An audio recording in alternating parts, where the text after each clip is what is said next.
হল RSSৰ এটা ভাতৃ সংগঠন হল মুছলিম ৰাষ্ট্ৰীয় মঞ্চ। মুছলিম ৰাষ্ট্ৰীয় মঞ্চৰ আপোনাৰ ইন্দ্ৰেজীৰ নেতৃত্বত যিটো ভাৰতবৰ্ষত যিটো মুছলিম আৰু হিন্দু মুছলিম আমি এক হৈ যিটো আপোনাৰ গাঁৱে ভূঞে গৈ যিটো আমি প্ৰচাৰ কৰি আছোঁ, আজি মেডিকেল কেম্প কৰি আছোঁ, আজি আমি ড্ৰাগছৰ বিৰুদ্ধে প্ৰগ্ৰাম কৰি আছোঁ।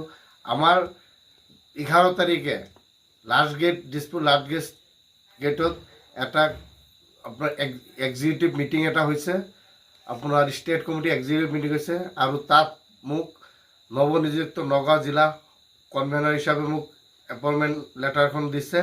আৰু আমাৰ প্ৰথম এক্সিকিউটিভ হৈছে গুৱাহাটীত। আমি নেক্সট এক্সিকিউটিভ মিটিং নগাঁৱত পাতিম। আমাৰ যিজন নতুন নিযুক্ত প্ৰদেশ কনভেনাৰ ৰাজীৱ ডাঙৰীয়া নতুন সভাপতি ৰূপে দিছে।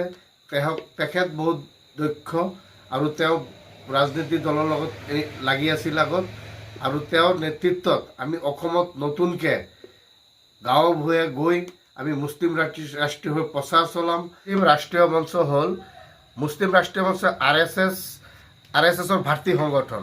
আমাৰ মুছলিম মানুহে ভাবে RSS বুলি ক'লে ভয় কৰে, একচুৱেলি সেইটো নহয়। RSS বুলি ভয় কৰিবলৈ কোনো কথা নাই। আপোনালোকে মুছলিম ৰাষ্ট্ৰীয় মঞ্চ যদি মিটিংখনত যায়, প্ৰথমে আলহামদু চৰাদি ষ্টাৰ্ট হয়, তাত কোৰাণ তেলাৱাত হয়। আমি আজি মুছলিম ৰাষ্ট্ৰীয় মঞ্চত আজি আপোনাৰ গাঁৱে ভূঞে গৈ পেলাই মিটিং এটেণ্ড কৰিবৰ কাৰণে আমি গাঁৱে ভূঞে যাওঁ। গাঁৱে ভূঞে গৈ পেলাই মানুহক আজি যোৱাবাৰ আমি ঠাণ্ডাত কম্বল ব্লেংকেট বিলাইছোঁ, আৰু আপোনাৰ দুখীয়া মানুহক বেমাৰ আজাৰ আমি সহায় কৰোঁ। আমি ড্ৰাগছৰ বিৰুদ্ধে আমি গৈ পেলাই ড্ৰাগছৰ বিৰুদ্ধে প্ৰগ্ৰাম কৰিছোঁ। মুছলিম ৰাষ্ট্ৰীয় মঞ্চ RSSৰ ভাতৃ সংগঠন, তাক কোনো ভয় লগা কোনো কথা নাই। আমাৰ মুছলিম মানুহবিলাক ওলাই আহিব লাগে।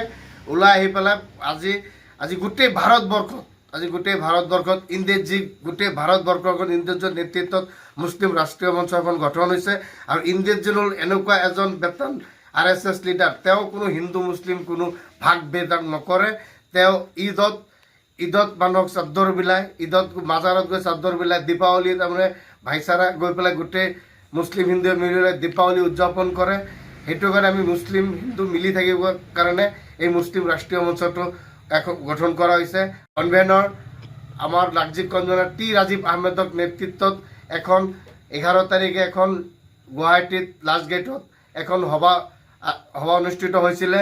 তাত নগাঁও ডিষ্ট্ৰিক্ট কনভেনাৰ হিচাপে মোক নগাঁও ডিষ্ট্ৰিক্ট প্ৰেচিডেণ্ট হিচাপে মোক নিযুক্ত পত্ৰ দিছে। মই নগাঁও ডিষ্ট্ৰিক্টত কেনেকৈ মুছলিম ৰাষ্ট্ৰ হিন্দু মুছলিম মিলি পেলাই কেনেকৈ কাম কৰি আগুৱাই যাব পাৰোঁ, সেইটোৱে মোৰ লক্ষ্য।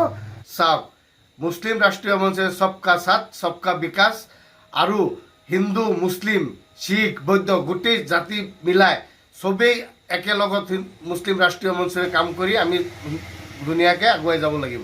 যিকোনো খবৰৰ বাবে যোগাযোগ কৰক 7099017330 লগতে 7099017110 নম্বৰত।